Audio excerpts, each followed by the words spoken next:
Hello and welcome back to Perspectives. On today's show, longtime friend of the show, Congressman and board member of the Khalistan Caucus Foundation, Trent Franks speaks out.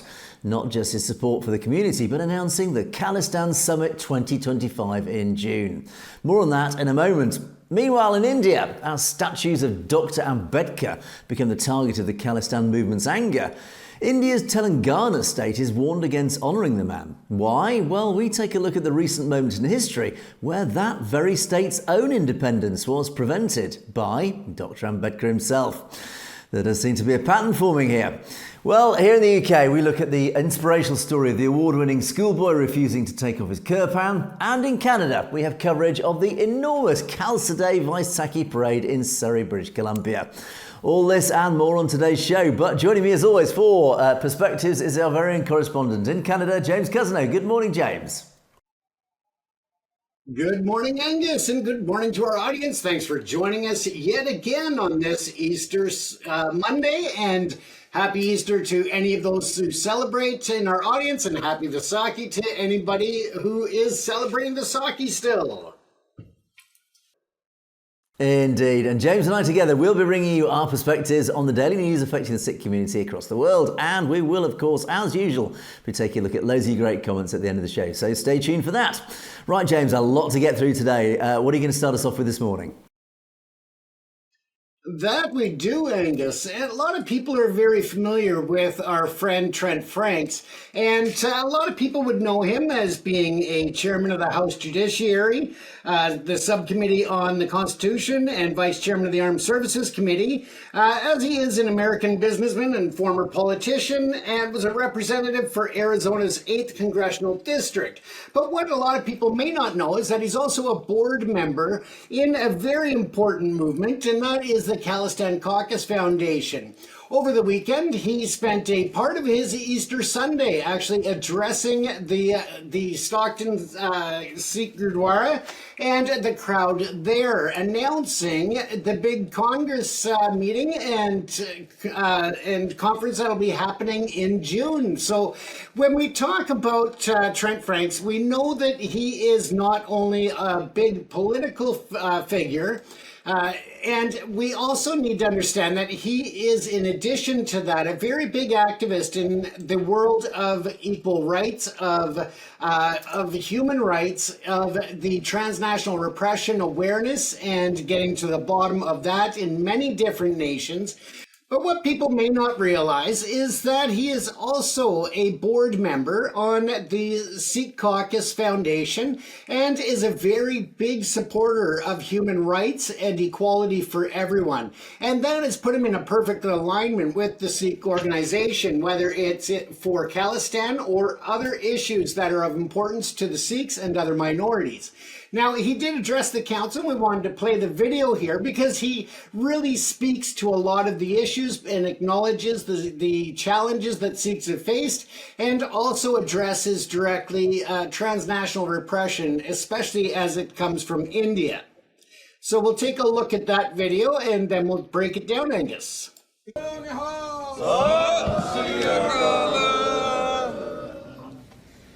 Well, it is such a precious honor for me to be with all of you this very historic morning. I will always remain indebted to the Sikh community of the Stockton Gurdwara Sahib for this very gracious formal invitation. As a board member of the Khalistan Caucus Foundation, I feel deeply honored to work alongside passionate American Sikh activist and Mr. Parminder Singh Chandra. Many of you know that I am Christian, so it is especially meaningful to me to join all of you on this day that Christians celebrate the Easter morning resurrection of Jesus Christ. And the Sikh people of the world celebrate Vaisakhi, the historic day that marks the creation of the Khalsa by Guru Gobind Singh Ji. May I congratulate all of you from my heart on this celebrated and deeply meaningful occasion. I know you gather in Ardas before Waheguru. to seek blessings for the freedom of Khalistan.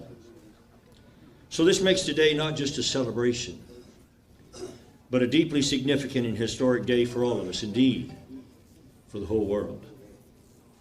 The Sikh people have always had a welcoming heart to Christians and Jews, as well as people of all faiths throughout the world. Before there ever was an America, the Sikh people had already embraced and proclaimed the principles that formed this nation. There is only one God, only one caste, and we are all created equal. Throughout my political journey, I have worked relentlessly to defend those principles and the right of religious freedom for ethnic minorities in India and all over the world. And that journey allowed me to learn about the Sikh community's sacrifices and the resilience and your unwavering commitment to human justice. For decades, you have valiantly struggled for your freedom.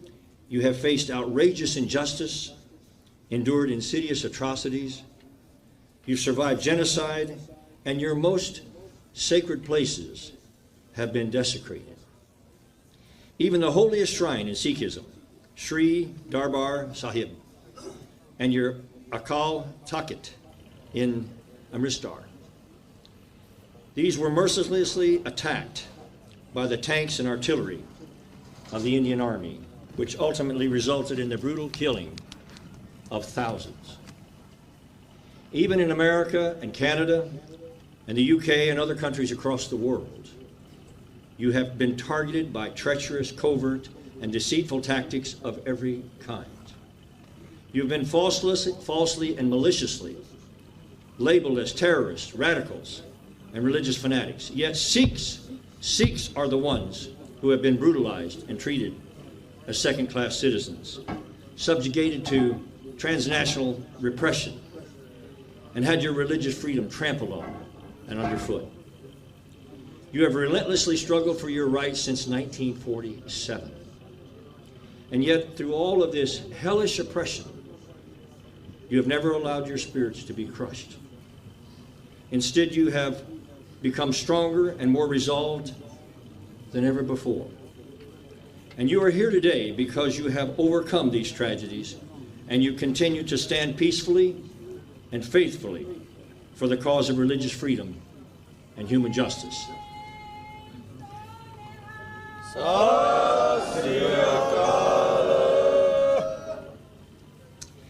And the world has finally taken notice.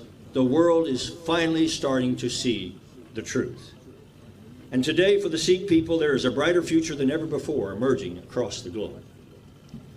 So, ladies and gentlemen, now is the time for the Sikh people to bring together all of your voices, great and small, and form a unified council to courageously represent your religious, political, social, and your economic aspirations and dreams, and to shape your own destiny on the global stage.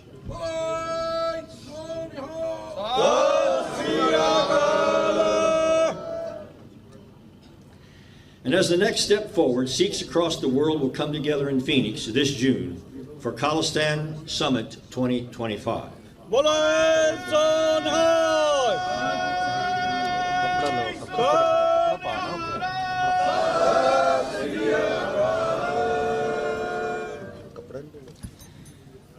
So let me again thank you for this wonderful opportunity to be with you all. And let me say here finally that I stand before you on this historic morning to tell you that there is a chair of destiny waiting at the table of nations for the sovereign nation of Khalistan.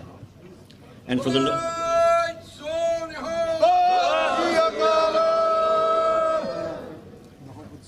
noble voice of the Sikh people will be heard. Now, I don't say that as a casual observer. I say that as someone who is personally honored to stand with you in this place, in this moment, with a prayer in my own heart that we will someday stand together like this again in this very place. And on that day, we will all together thank God Almighty that the nation of Khalistan has come upon the earth.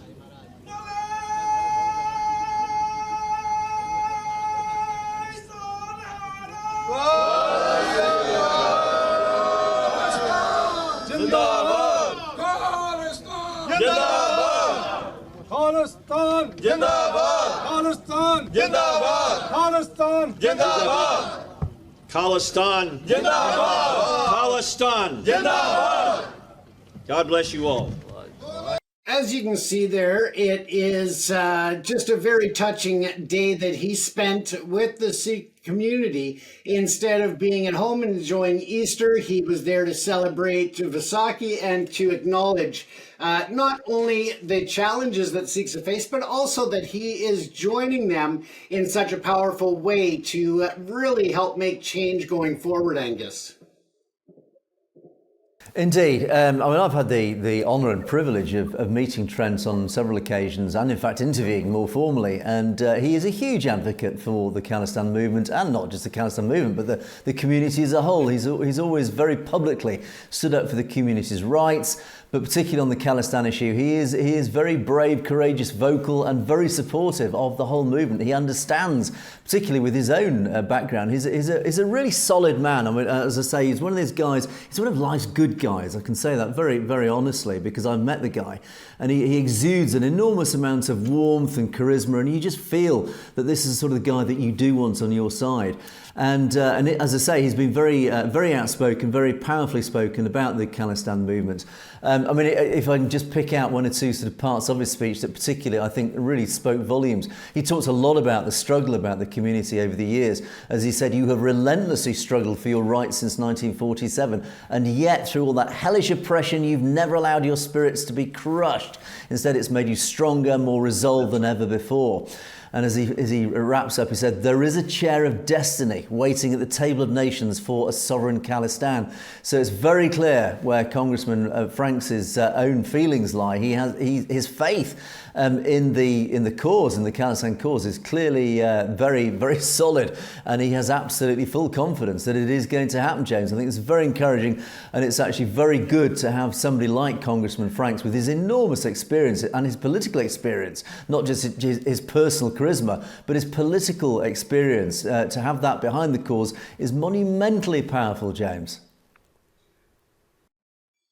Absolutely, Angus. And for him to be there on Easter, I thought really spoke volumes that he is a very Christian man. And so that to me was even extra special that he did that. And it was, I think it was a very liberating and very powerful speech with a lot of direction towards history and the future, and how we don't want to allow the mistakes of the past or the transgressions against Sikhs of the past to be repeated, and just say, no, there's not going to be that transnational repression. We're going to hold people accountable. And that's something that's been very common with Trent Franks over the last several years, or, as long as he's been in politics, that he stands up for what's right and stands against what's wrong. And that is really including the Sikh community, because he has stood steadfast against the transnational repression at the hand of the Indian government for years now. So it's really nice to see that inspiring speech that he led. And with that, though, we do talk about Easter. We're talking about Vaisakhi. And here in Surrey, British Columbia, Angus, what an amazing weekend. There were Vaisakhi celebrations on Saturday with the Khalsa Day Vaisakhi parade in Surrey that welcomed over 550,000 people attended. It was just an amazing event. I was there at 6:30 in the morning so that I could, just go around and talk to people as they were setting up and see how things were going, and just get some behind the scenes footage, and then also talk to people throughout the day and just take part in the celebration. And it was absolutely wonderful. I've got a short highlight video here that gives you some of the events that were happening over the weekend on Saturday during the celebrations. And I will put together a longer video, but given the length of our show, we had to keep it a little short tonight. So here is a bit of that video that I put forward for tonight. Bye.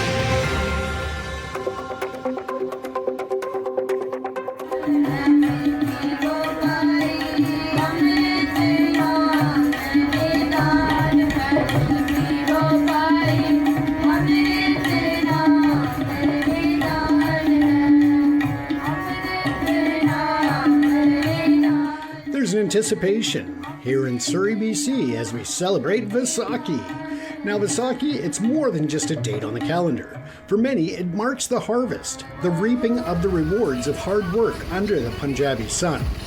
A time of prosperity, of thanksgiving. But here, especially here, it resonates even deeper. It's the day back in 1699 that Guru Gobind Singh Ji called forth the Khalsa, the community of the pure, bound by courage, by faith, by the commitment to stand against injustice, to serve humanity. He gave us the 5 Ks, a distinct identity, a path of discipline and devotion. So it's a harvest, yes, but also a birth, a reaffirmation. And how do we celebrate that reaffirmation here in Surrey? Oh, you know how we celebrate.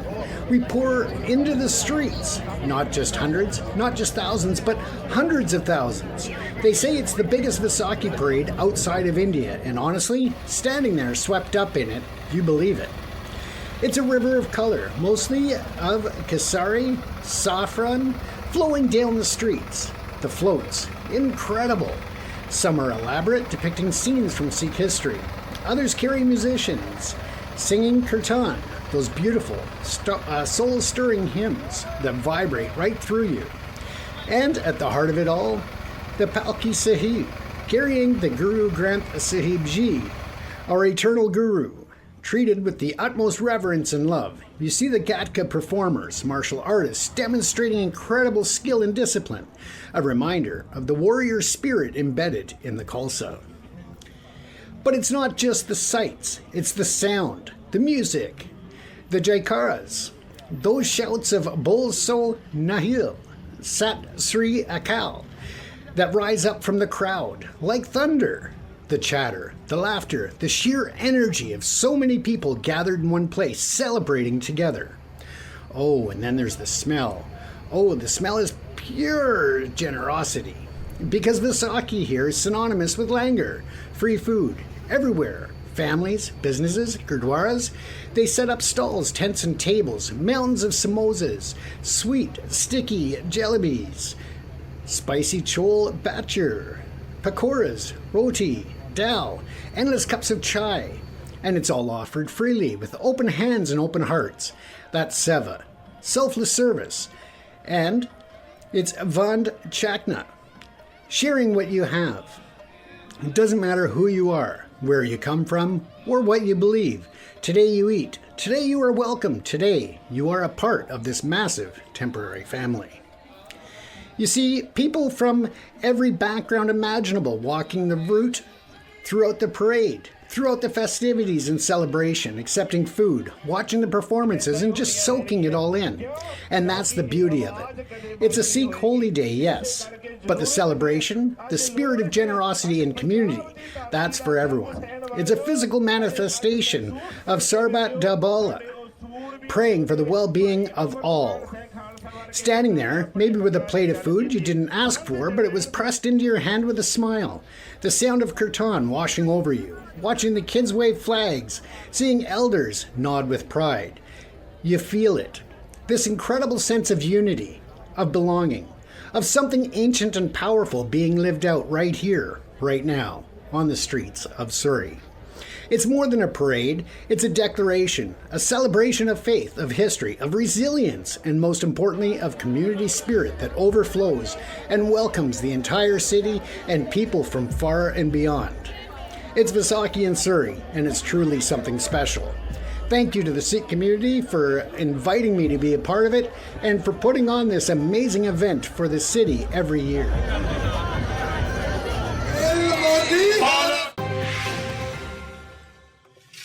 So as you can see, Angus, the crowds were huge and the streets were just jam-packed, but everybody just left with such an amazing energy and smiles on their faces. And and I'll also note that we had some fans come up and say hello and introduce themselves at the parade while I was there. So that's always exciting. And sometimes it's a little confusing because you just turn and they say hi and address you by name and you're going, should I know the name of this person? It's that little throw off of people recognizing you from the show and saying, "Oh, okay, gotcha." But it was a wonderful Vaisakhi, and I look forward to sharing more videos and interviews and other great events that happen throughout the day with the audience here. So stay tuned for that. Fantastic, James. Yeah, I love seeing those videos of those events, and as you say, the people are so enthusiastic. The atmosphere is so positive. There's such a good feeling sort of in the atmosphere that, and you can just tell from the sea of faces all smiling and laughing and enjoying the event. And it's just the sheer size of it always just amazes me. How many people was it 500,000 people around about, James? Over 500,000. That's right, Angus. Awesome. So fantastic event, and well done to the community for turning up for clearly what was such a very, very happy day. So happy Vaisakhi to everybody on that one. Right, James, let's move on now. And I'm going to change the subject completely now, and I'm going to go through a little bit of a history lesson. This is something that I uncovered over the last few days, thanks to Sikhs for Justice. Funnily enough, Kirpan Singh Panoon, who we do feature on a regular basis, launched one of his usual tirades against a certain target. And I thought, what on earth is he talking about? This is something I have absolutely no idea. He was having a go at Telangana state in India. I thought, what on earth is he interested in Telangana state for? Well, I did a bit of digging and I've uncovered an interesting part of history, recent history, that actually probably, I bet most of our audience might not even be aware of, but it has massive implications actually for the future of, well, as we say, the potential breakup of India.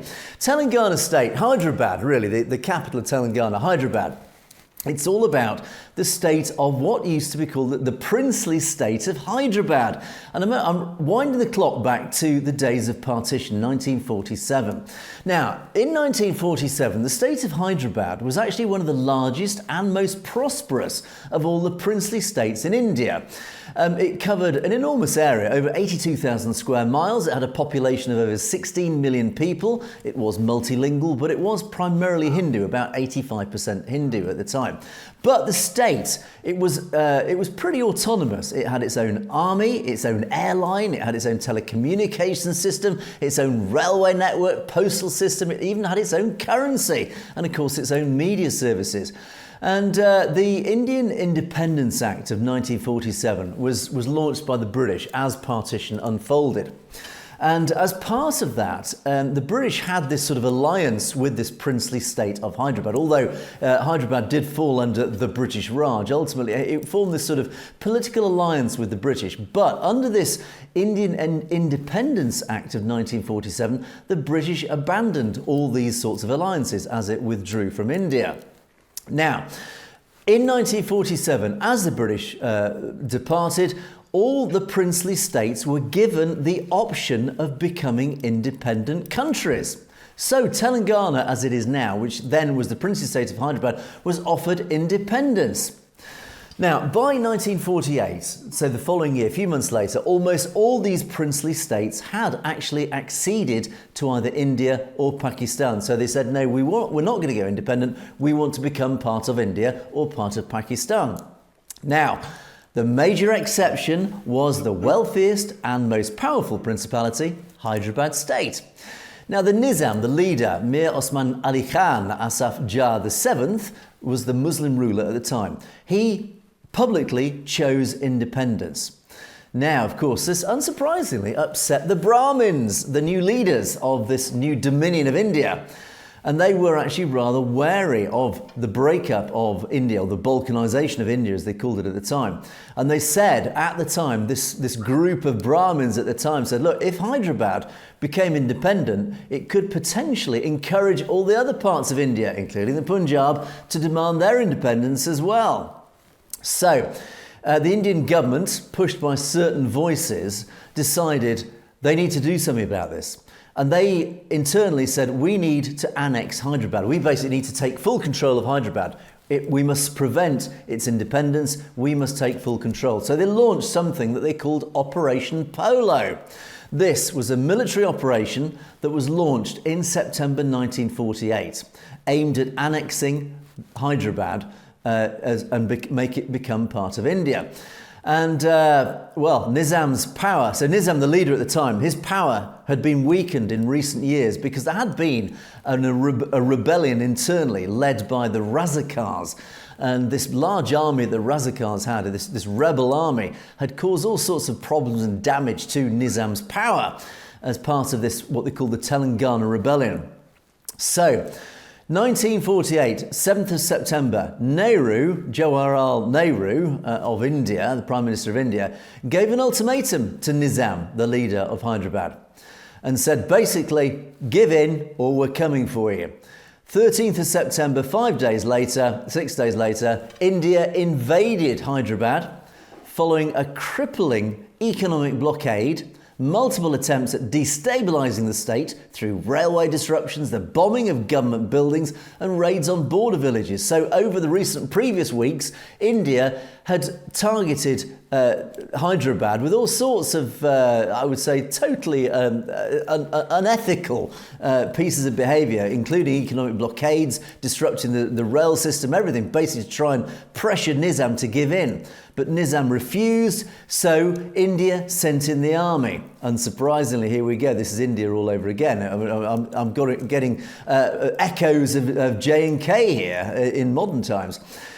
Sadly, unsurprisingly, the might of India and India's army defeated Nizam and they defeated the Razakars, the Razakar army itself. And Nizam had no choice but to sign an instrument of accession joining Hyderabad with India. Now, Operation Polo, this Indian operation, led to massive violence on communal lines, at times, unsurprisingly, perpetrated by the Indian Army. Nehru commissioned an investigation after Operation Polo to find out just how many people died in this violence. Now, his own commission claimed that 30 to 40,000 people died. And that report was buried, as it turned out, until 2013. It only came out only 12 years ago when it was finally pressured to be released. And that report claimed that 30 to 40,000 people died in Operation Polo.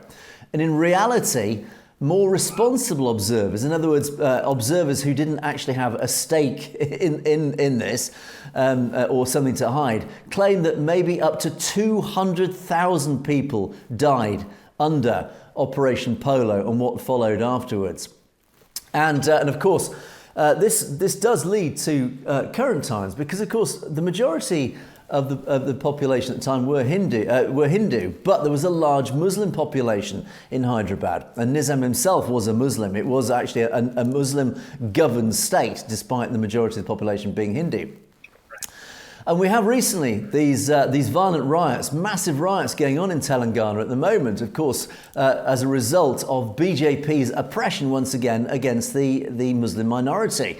And the Muslims have, and this is all about the Waqf laws that have come in, essentially oppressing the Muslim minority once again in Telangana state. And as a result, there's been violence, and India has sent in the heavy brute force to try and suppress the voice of the local Muslims. Now, at the time, I said earlier that the Indian government had said we need to stop the independence of Hyderabad. We've got to stop this because it will lead to the balkanisation of India. It will lead to the breakup of India. And whose voice was the loudest amongst the Indian government? Well, it turns out that it was Dr. Ambedkar. He was the law minister in the first independent Indian government. And he was the one who saw Hyderabad as, in his own words, a new problem which may turn out to be worse than the Hindu-Muslim problem, as it is sure to result in the further balkanisation of India. So, Dr. Ambedkar, this very same figure, who was part and parcel of the great betrayal of Sikhs in 1947-1948, he also was responsible for ensuring that Hyderabad did not become independent. So there's a bit of a pattern here. It's very clear where Ambedkar's agenda lay? Ambedkar's agenda lay in uniting India under a Hindu majority and not the independence of Punjab, not the independence of Hyderabad or any other areas. It was he who ensured that Hyderabad did not go independent. It was he who was behind Operation Polo. His voice ensured that Operation Polo unfolded. Now, unsurprisingly then, Sikhs for Justice has issued recently now a formal legal warning to Telangana Chief Minister Revanth Reddy that if the Telangana government, and of course this is now the modern state of Telangana, which previously was the Hyderabad state, he's warned if the Telangana government continues to promote and protect statues of Dr. Ambedkar, Sikhs for Justice will hold the administration legally and publicly accountable for glorifying genocide and enabling impunity.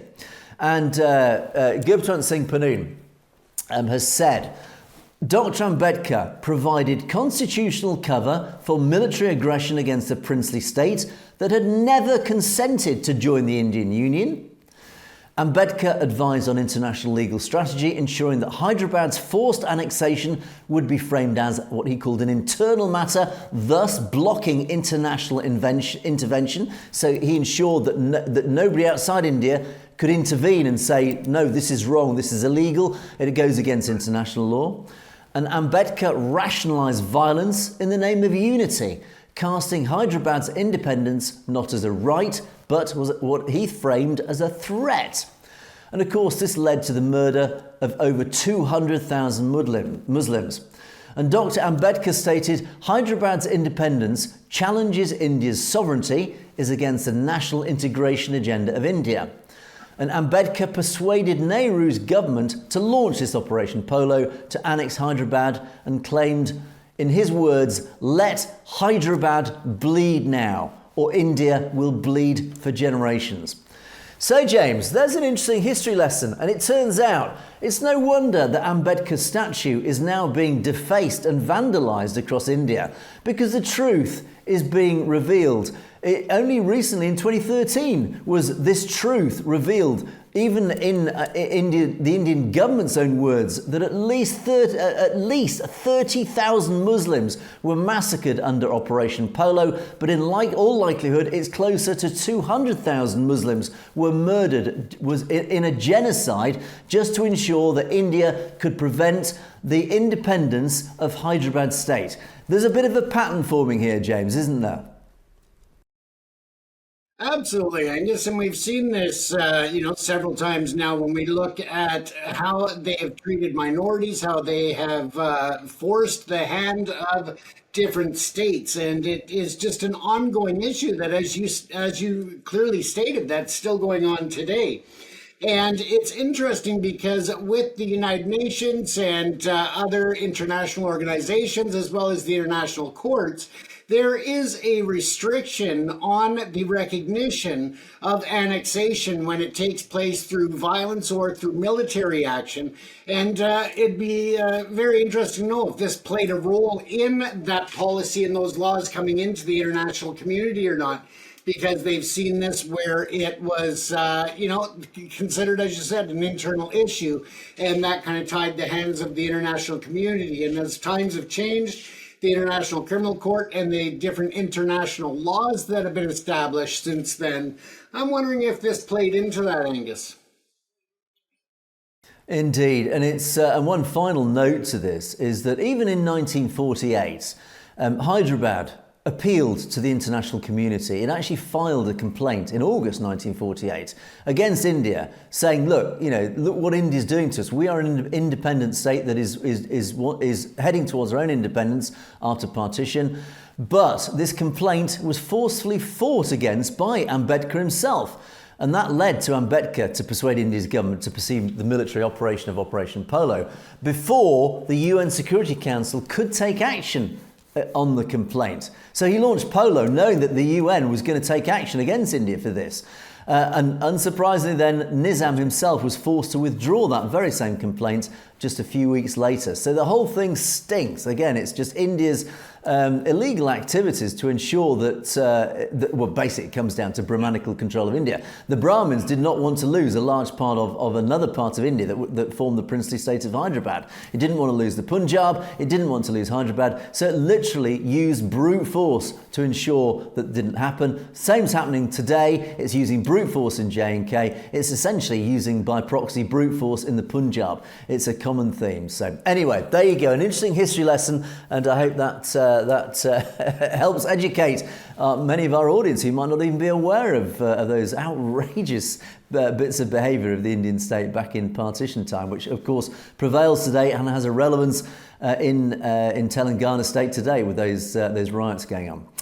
Right, James, let's move on under the pressure of time. I'm going to quickly rush through my second story, and this is here in the UK. During Vaisakhi, the Sangat here in the UK, in a town called Luton, gathered to honour one of their youngest members who, as they say, walked the path of the Guru under fire. When this young lad, Mansirat Singh, a student and is also an Amritdhari Sikh, he was sidelined by his school in Luton for wearing his Kirpan. Yes, here we are again. It's another Kirpan story once again. It really does crop up painfully regularly, this problem. But unfortunately, this young lad, for nearly 5 months last year, this 13-year-old, he had to study at school in isolation because he insisted on wearing his Kirpan. Now, the school itself said, look, under the Equality Act of 2010 here in the UK, it states that it is unlawful for a school to discriminate on grounds of race or religion or belief in admissions and in the provision of benefits, facilities or services for pupils. So the school said, look, you can't wear this Kirpan because, it's an offensive weapon. In people outside the Sikh community do see it as essentially it's a knife. In reality, it's a sword. It is symbolic. It is an article of faith. But other people see it as a potential weapon. And of course, we had that story last week of the parent of a school in Cheshire, another part of the UK, who complained about a teacher wearing a Kirpan. So it's a knife, it's an offensive weapon. And again, the whole process had to go saying, no, it is an article of faith, it is perfectly legal. And the school was then, to be fair to the school in Luton, it had a bit of a dilemma. The school was actually, it did try to be completely fair about this, and it did look at all sorts of sources of information to say, look, okay, we need to make a decision on this. And they said, look, the Equality Act does state that it is unlawful for us to discriminate against this. We are bound by British law that we can't stop we can't stop a boy, an Amritdhari Sikh, wearing his Kirpan. And also, the Kirpan under the Criminal Justice Act 1988 makes it an offence to carry a bladed or sharply pointed article on school premises, because that's the other side of the coin. But the Act also provides a defence for a person if they can prove that they have the article with them for religious reasons. And that's the important part here. It is ultimately the responsibility of school governors to develop policies on dress code or the wearing of religious articles. So basically, the school was saying, look, on the one hand, we've got this argument about carrying an offensive weapon, but on the other, under the Criminal Justice Act and the Equality Act, actually, you are allowed to wear the Kirpan. But at the same time, they went through this huge consultation exercise. And they met the family themselves to say, look, we need to discuss this. Let's sit down and talk about it. They spoke to Sikh community leaders, trying to establish how the student could go through normal school life, but also practicing his faith, but also following school policy. And of course, school policy officially states that you can't obviously carry a knife or a sword into school for obvious reasons. They reached out to other local non-faith schools, including schools with a high proportion of Sikh students, to find out their approach. They talked to the local authority and they talked to the local chair and vice chair of the LGB, the Link Safeguarding Governor, and the Health and Safety Governor. And they also spoke to 8 other schools. So it was an enormous consultation process they went through. And 2 of these 8 schools had a solution, which was wearing a necklace with a symbolic kirpan on it that had been blessed at the temple.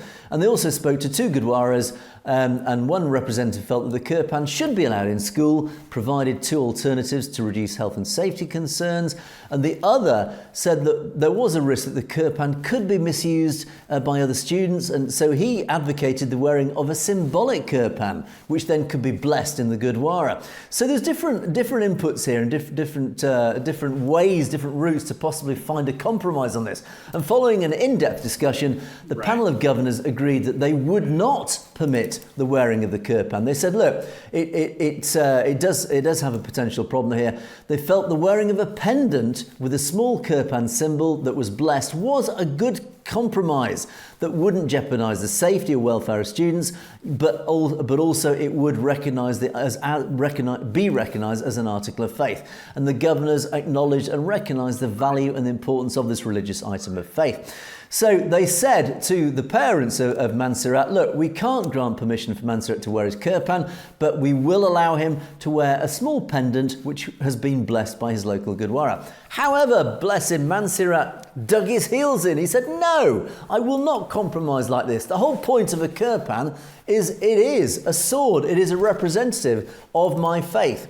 So, as a result, Jaspir Singh, he's the vice president of the Guru Nanak Gurdwara in Luton, his local Gurdwara, went to the SGPC itself in Amritsar to get legal guidance. And the SGPC formally wrote a letter, an official letter from the heart of Sikhi.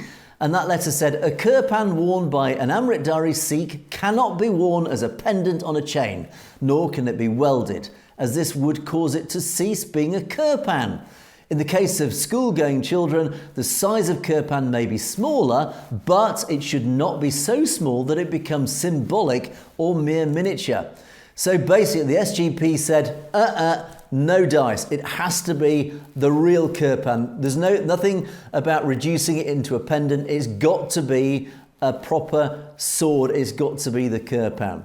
As a result, well done to Jaspir Singh. He presented this official thing to the school. Finally, the school gave in under basically the weight of legal momentum, and the school did relent. And they said they brought young Mansirat out of isolation. He joined his fellow pupils, and as a result, the school rewrote their risk assessment to include the kirpan, and it included things like he must wear it securely and discreetly, etc. And it was brought into school official school guidance, and Mansirat basically won his case, and as a result, he was awarded. He was given an award by the local Gurdwara. For his heroic stance, his stance of principles as an Amritdhari Sikh. So there you go, James. He stood up for his faith and he won. Geez, I think they might need him in some airports to teach some lessons to screening staff.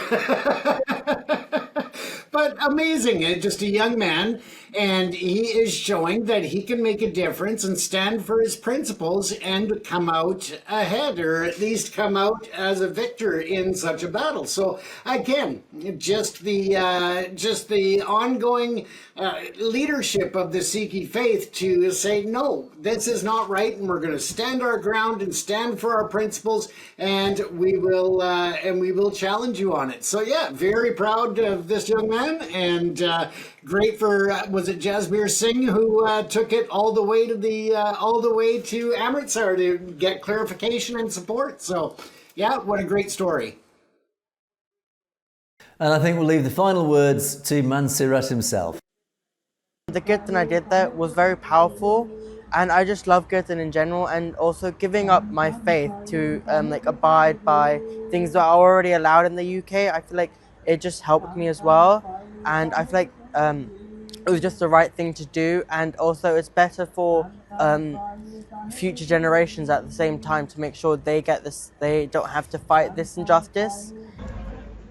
Well done, Mansirat, and thank you to the Punjab feed for that video. Right, James, let's move on now. As time marches on, let's move on to our comment section. Loads of great comments come in over the last few days. Thank you to our wonderful audience for all your comments. And we'll start off today with Avatar Dylan, who says, "Hi, Angus. Sikhism is about spiritualism, not illusion." And Avatar refers us to this book, Say Kineya. It's an English PDF, a Sikh who met Jesus and Muhammad and Rishi, a Sikh who performed many miracles.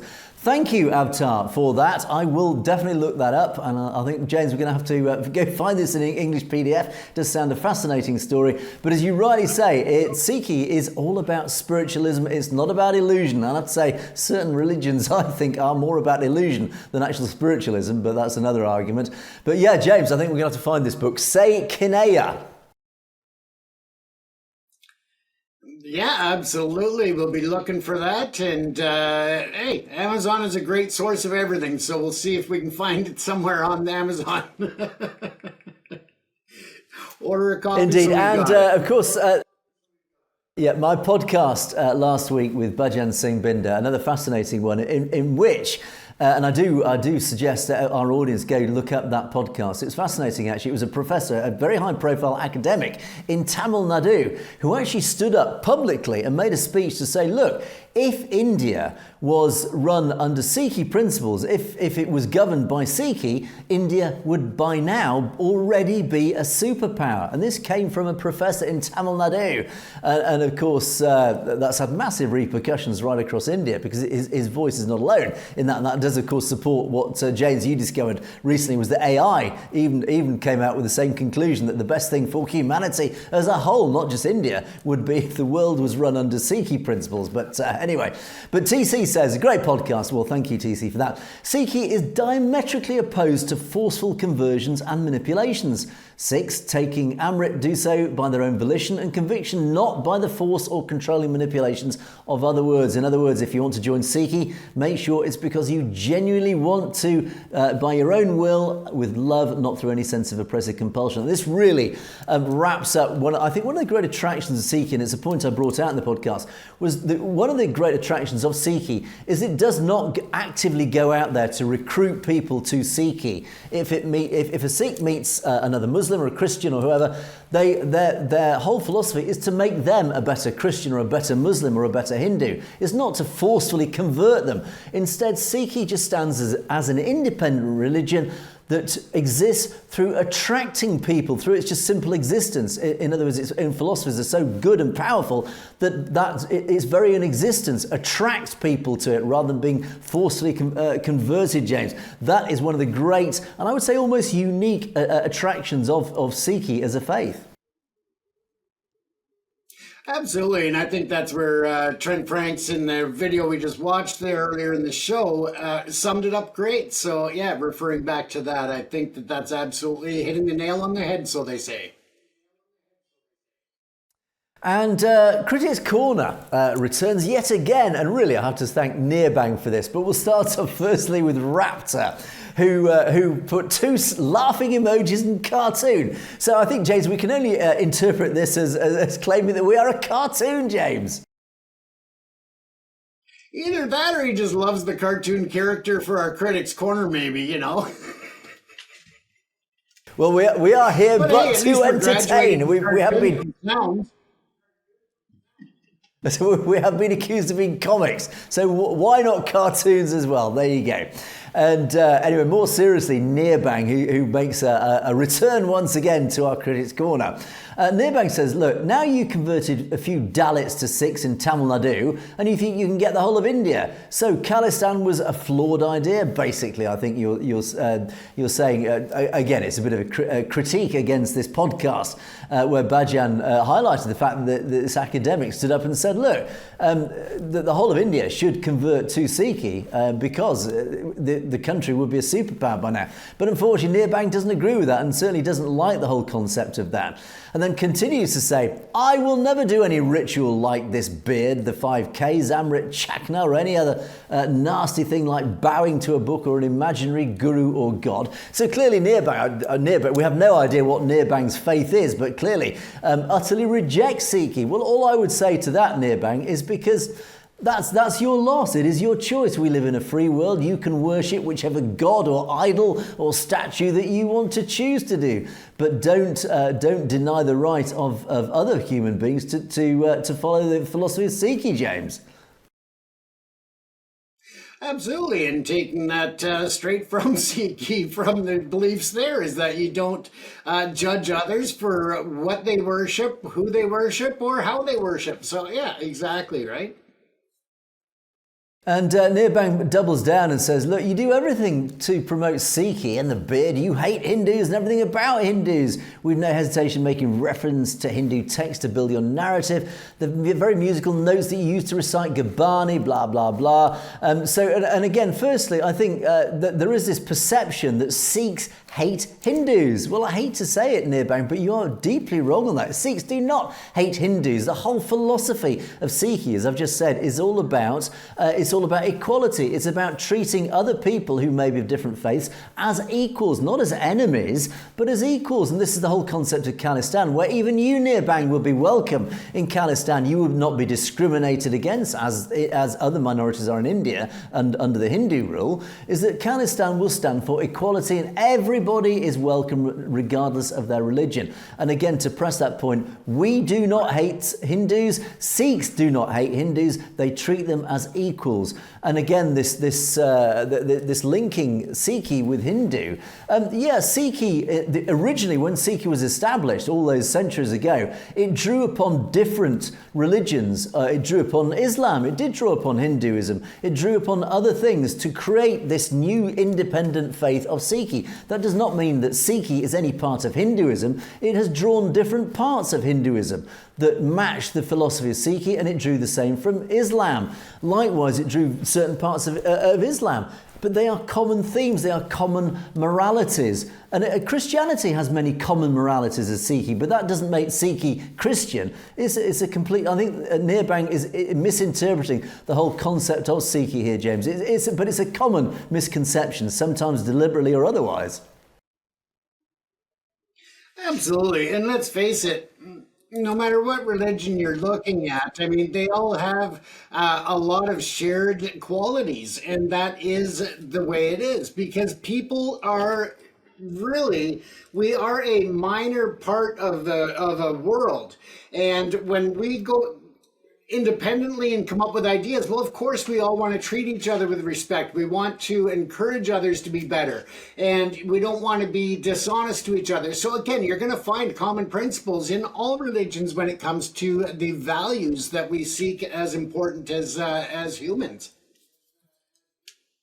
Indeed. And the final set of comments Marcus Prasad starts us off with some technical issues here, James. I feel the sound is a bit echoey. James and Angus's face screen is too big sometimes when the background video is on, but a good show. Thanks, guys. Well, let me address those 2 points, Marcus. Thank you for that. The sound is probably a bit echoey. Certainly on my side, it's because I am in a very big room that is a little bit echoey. But I would say don't lose faith, because the new studio is nearly complete, where hopefully we'll have better quality microphones and there'll be a bit more sound treatment. So do stay tuned to the channel. Hopefully that will be improved in the very near future. And I think the bit about the screen being too big, or our faces are too big sometimes with the background video on. I wonder, I'm trying to interpret this, James. I wonder if he means that our faces in the 2 corners with the video in between us. Maybe our faces are too big. Maybe he's seeing too much of our faces, James. Well, I must say, that's the nicest thing I've heard about my face in a while. We've heard an awful lot worse about our faces. I think maybe because of the space that I'm working in as well, I've got a bit less to go wider and pull the camera back from a deeper depth of field, so it could be that as well. As for echoey, I can easily try to adjust mine by bringing the microphone closer and speaking a little less loud, so I might be able to adjust the echo issue from my side quite easily. So we'll see on tomorrow's show how that sounds, because I'll make those adjustments today and see if we can fix that. Yeah, indeed. So thank you, Marcus, for those that input. Very helpful. But hopefully things are improving. It's a slow process, but we're getting there. We are improving over time. And then you wrap up your comment with the Dravidians. The Dravida Nadia is cool. We should be more like them. They are left-wing, good people. Sikhs would thrive under that revolutionary leftist environment while upholding Khalsa Panthic code of conduct. That's an interesting interpretation. Of course, the Dravidians, that independence movement down in Tamil Nadu, the Tamils, the independent Tamil movement, and the Dravidians. Yeah, interesting interpretation. I must say, I don't know much about the actual Dravidians' political stance, but you are very clearly more educated than that, and you are saying they're politically left-wing. So who knows? Left-wing, right-wing. All we know that is the Sikh philosophy, James, is the one that stands up regardless of politics. Exactly, and it's such an honor to be on this show to share all of the information about Sikh culture, religion, beliefs, and the way of life. So yeah, we thank our audience for all of these amazing comments that just really show that we are doing the right thing by educating people, but at the same time, we appreciate you taking the time to try and educate us as well. Absolutely, we do indeed. And the final comment goes to Mastan Singh Dulai. Thank you for this. Also, the Jats in Haryana state, in New Delhi, and even Rajasthan want to separate from India. They may join the Khalistan country. Well, indeed, there's no doubt that the support for Khalistan does stretch right across India. I mean, the voices are loud across India. And as you say, in Haryana, Delhi, and Rajasthan itself, they are joining this massive clarion cry for an independent Khalistan, James. I think momentum is building. I think it is. And, it could be that happens because once, as we've said many times, Angus, once the dominoes start to fall in India, we think that we're going to see a lot of geopolitical change there. Indeed, and with the likes of Congressman Trent Franks joining the caucus, things are moving on the political front as well, and hopefully we'll have a lot more to report on that over the coming weeks and months. But in the meantime, that is it now for another day. Thanks so much for watching Perspectives. Please don't forget to keep those comments coming in. Loads of great comments have been coming in, so do keep them coming. Don't forget to mention anything interesting that you would like us to talk about or take a look at and do a bit more research on. We've brought up some fascinating topics thanks to many of your comments, so thank you for those. Don't forget, you can of course message us directly at message@satloadstv.com if there's anything you'd like to bring to our attention directly. But that is it. In the meantime, thanks so much for watching Perspectives. It is a goodbye from me, and it is a goodbye from James. Stay safe, everyone. You have of course been watching Perspectives. We will see you next time.